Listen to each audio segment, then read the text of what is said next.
ಸುಜಾತಾ ಭಟ್ ಅವರು ಹೇಳಿದಂತಹ ಈ ಕಟ್ಟು ಕತೆ ಅನ್ನುವ ಅನುಮಾನ ಮೂಡಿಸುವಂತ ಇದೆಲ್ಲವೂ ಕೂಡ ಹೈಡ್ರಾಮಾ ಇತ್ತಲ್ಲ, ಇದರ ಹಿಂದೆ ಇರುವವರು ಯಾರು?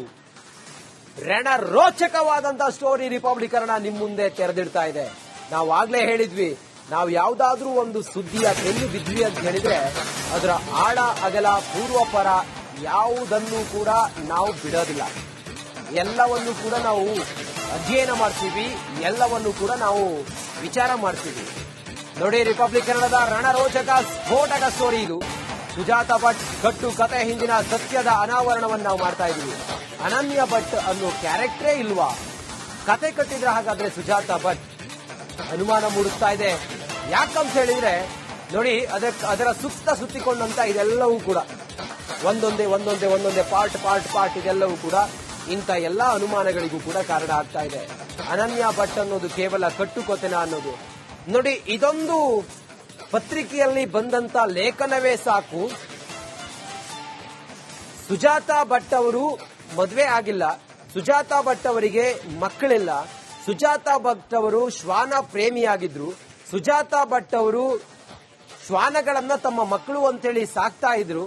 ಅವರಿಗೊಂದೊಂದು ಒಳ್ಳೆ ಮನಸ್ಸಿತ್ತು ಅನ್ನೋದಕ್ಕೆ, ಅಥವಾ ಈ ಹಾದಿ ಬೀದಿಯಲ್ಲಿ ಇಂಜೂರ್ಡ್ ಆದಂತಹ ನಾಯಿಗಳು ಅಥವಾ ಅಂಗವೈಫಲ್ಯ ಇರುವಂತಹ ನಾಯಿಗಳನ್ನ ತಂದು ಮಕ್ಕಳಂತೆ ಸಾಕ್ತಾ ಇದ್ರು ಸುಜಾತಾ ಭಟ್ ಅನ್ನೋದಕ್ಕೆ ಅವರ ಬಗ್ಗೆ ಬರೆದಂತ ಲೇಖನವೇ ಸಾಕ್ಷಿ. ಪೇಟೆಯ ಸ್ಥಳೀಯ ಪತ್ರಿಕೆಯೊಂದರಲ್ಲಿ ಈ ಸುಜಾತಾ ಭಟ್ ಕುರಿತಾಗಿ ಶ್ವಾನ ಪ್ರೇಮಿ ಈಕೆ ಮತ್ತು ಈಕೆಯ ಸಹವರ್ತಿ ಆಕೆ ಜೊತೆಗೆ ಇದ್ದಂತವರು ಹೇಗೆ ನಾಯಿಗಳನ್ನ ಸಾಕಿದ್ದಾರೆ ಅನ್ನುವಂತ ವಿಚಾರವಾಗಿ ಒಂದು ಲೇಖನ ಬರುತ್ತೆ. ಅದು ಒಂದೇ ಲೇಖನ ಒಂದು ಸಾಕ್ಷಿಯಾಗಿ ಕಾಣಿಸ್ಕೊಳ್ಳುತ್ತೆ. ಸೊ ಇದೀಗ ಆ ಪತ್ರಿಕೆಯ ಸಂಪಾದಕರು, ಆ ಲೇಖನವನ್ನ ಬರೆದಿರ್ತಕ್ಕಂಥವ್ರು ಆಗಿರ್ತಕ್ಕಂಥ ತಾಮ ನರಸಿಂಹ ಅವರು, ಹಿರಿಯ ಪತ್ರಕರ್ತರು, ಅವ್ರು ನಮ್ಮ ಜೊತೆ ಇದ್ದಾರೆ. ಅವ್ರ ಹತ್ರ ಮಾತಾಡೋಣ. ಸರ್ ನಮಸ್ಕಾರ. ಈ ಪತ್ರಿಕೆಯಲ್ಲಿ ನೀವು ಯಾವ ವರ್ಷದಲ್ಲಿ ಆ ಲೇಖನವನ್ನ ಬರೆದ್ರಿ? 2003ನೇ ಇಸ್ವಿನಲ್ಲಿ ವಿಶೇಷ ಸಂಚಿಕೆ, ಕಮಲವಾಣಿ ವಿಶೇಷ ಸಂಚಿಕೆಯನ್ನ ನಾನು ಇದನ್ನ ಬಿಡುಗಡೆ ಮಾಡಿದೆ.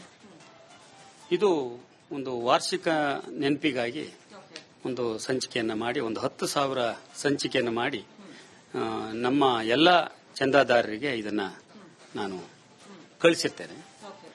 ಈ ಸಂಚಿಕೆಯಲ್ಲಿ ಅನೇಕ ಸಾಹಿತಿಗಳದ್ದು, ಬರಹಗಾರದ್ದು, ಆಮೇಲೆ ಒಳ್ಳೊಳ್ಳೆ ಲೇಖನಗಳು, ಸಂದರ್ಶನಗಳು, ಇವೆಲ್ಲವನ್ನ ಈ ವಿಶೇಷವಾಣಿಯಲ್ಲಿ ನಾನು ವಿಶೇಷ ಸಂಚಿಕೆಯಲ್ಲಿ ನಾನು ಪ್ರಕಟ ಮಾಡಿದೆ. ಈ ಸುಜಾತಾ ಭಟ್ ಅವರನ್ನ ಯಾಕೆ ಸಂದರ್ಶನ ಮಾಡಿದ್ರಿ? ತೋರಿಸಬಹುದಾ ಆ ಆರ್ಟಿಕಲ್ ಅನ್ನ? ಈ ಸಂಚಿಕೆಯ 13ನೇ ಪುಟದಲ್ಲಿ ಶ್ವಾನ ಪ್ರೇಮಿಗೊಂದು ಆಸರೆ ಕೊಡಿ ಅಂತ ಹೇಳಿ ಒಂದು ಲೇಖನವನ್ನು ಬರೆದಿದ್ದೆ. ನನಗೆ ಗೊತ್ತಿರೋ ಹಾಗೆ ಈ ಸುಜಾತ ಮತ್ತು ಬಾಳಿಗ, ನಮ್ಮ ಪ್ರಭಾಕರ ಬಾಳಿಗ, ಈ ದಂಪತಿಗಳು ಈ ಸಂಚಿಕೆ ತರುವ ಮುನ್ನ ಇದ್ರು. ಬಹುಶಃ 1990 ಅಂದಾಜಿಗೆ ಅವರು ಸುಜಾತ ಅವರು ಗೊತ್ತು. ಮತ್ತೆ ಪ್ರಭಾಕರ ಬಾಳಿಗರವರು ಮೂಲತಃ ನಮ್ಗೆ ಗೊತ್ತು. ಮೂಲತಃ ರಿಪ್ಪನ್ಪೇಟೆ ಅವರು, ಒಳ್ಳೆ ವಾಲಿಬಾಲ್ ಕ್ರೀಡಾಪಟು. ಹಾಗಾಗಿ ಅವರು ನಮಗೆ ಚೆನ್ನಾಗಿ ಗೊತ್ತು. 99ರಿಂದ ಸುಜಾತಾ ಭಟ್ ಅವರು ರಿಪ್ಪನ್ಪೇಟೆಗೆ ಈ ಪ್ರಭಾಕರ್ ಅವ್ರ ಜೊತೆ ಬಂದ್ರು. ಯಾಕೆ ಬಂದ್ರು? ಅವರಿಗೆ ಇವರು ಪ್ರಭಾಕರ್ ಬಾಳಿಗರವರಿಗೆ ಮುಂಚೆ ಮದುವೆ ಆಗಿತ್ತು. ಅದಕ್ಕೆ ಮದುವೆಯಾಗಿ ಒಂದು ಮಗು ಸಹ ಇದೆ.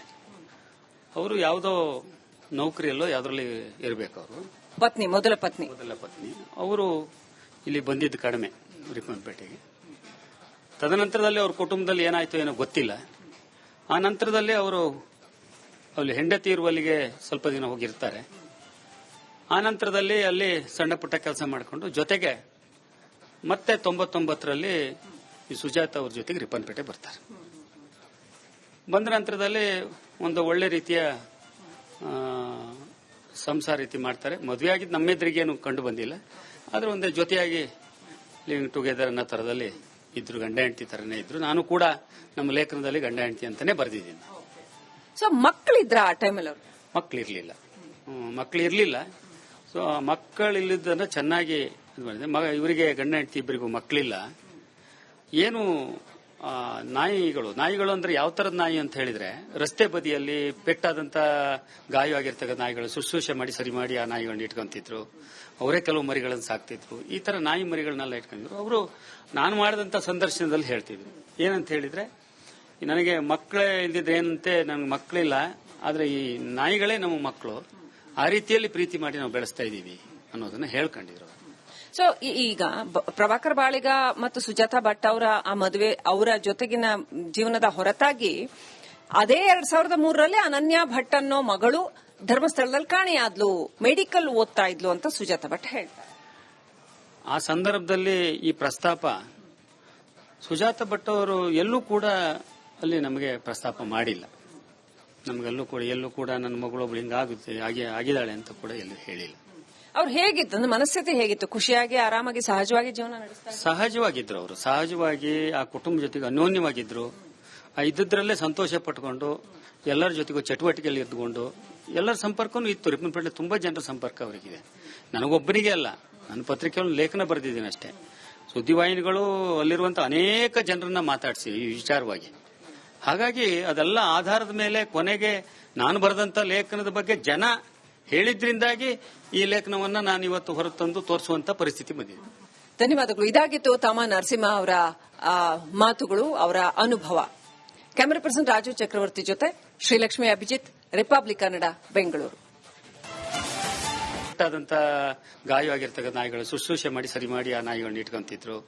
ಅವರೇ ಕೆಲವು ಮರಿಗಳನ್ನು ಸಾಕ್ತಿದ್ರು. ಈ ತರ ನಾಯಿ ಮರಿಗಳನ್ನೆಲ್ಲ ಇಟ್ಕೊಂಡಿದ್ರು. ಅವರು ನಾನು ಮಾಡಿದಂತ ಸಂದರ್ಶನದಲ್ಲಿ ಹೇಳ್ತಿದ್ರು ಏನಂತ ಹೇಳಿದ್ರೆ, ನನಗೆ ಮಕ್ಕಳೇ ಇಲ್ದಿದ್ರೆ ಏನಂತೆ, ನನಗೆ ಮಕ್ಕಳಿಲ್ಲ, ಆದ್ರೆ ಈ ನಾಯಿಗಳೇ ನಮ್ಮ ಮಕ್ಕಳು, ಆ ರೀತಿಯಲ್ಲಿ ಪ್ರೀತಿ ಮಾಡಿ ನಾವು ಬೆಳೆಸ್ತಾ ಇದೀವಿ ಅನ್ನೋದನ್ನ ಹೇಳ್ಕೊಂಡಿದ್ರು.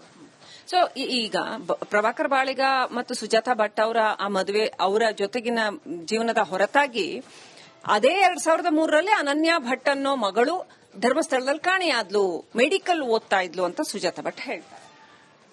ಆ ಸಂದರ್ಭದಲ್ಲಿ ಈ ಪ್ರಸ್ತಾಪ ಸುಜಾತಾ ಭಟ್ ಅವರು ಎಲ್ಲೂ ಕೂಡ ಅಲ್ಲಿ ನಮಗೆ ಪ್ರಸ್ತಾಪ ಮಾಡಿಲ್ಲ.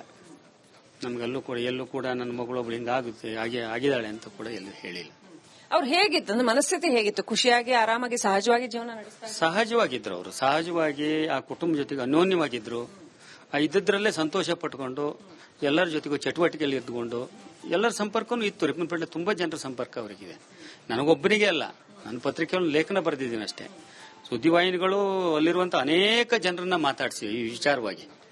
ಹಾಗಾಗಿ ಅದೆಲ್ಲ ಆಧಾರದ ಮೇಲೆ ಕೊನೆಗೆ ನಾನು ಬರೆದಂತ ಲೇಖನದ ಬಗ್ಗೆ ಜನ ಹೇಳಿದ್ರಿಂದಾಗಿ ಈ ಲೇಖನವನ್ನ ನಾನು ಇವತ್ತು ಹೊರತಂದು ತೋರಿಸುವಂತ ಪರಿಸ್ಥಿತಿ ಬಂದಿದೆ. ಧನ್ಯವಾದಗಳು. ಇದಾಗಿತ್ತು ತಮ್ಮ ನರಸಿಂಹ ಅವರ ಮಾತುಗಳು, ಅವರ ಅನುಭವ. ಕ್ಯಾಮರಾ ಪರ್ಸನ್ ರಾಜು ಚಕ್ರವರ್ತಿ ಜೊತೆ ಶ್ರೀಲಕ್ಷ್ಮಿ ಅಭಿಜಿತ್, ರಿಪಬ್ಲಿಕ್ ಕನ್ನಡ, ಬೆಂಗಳೂರು.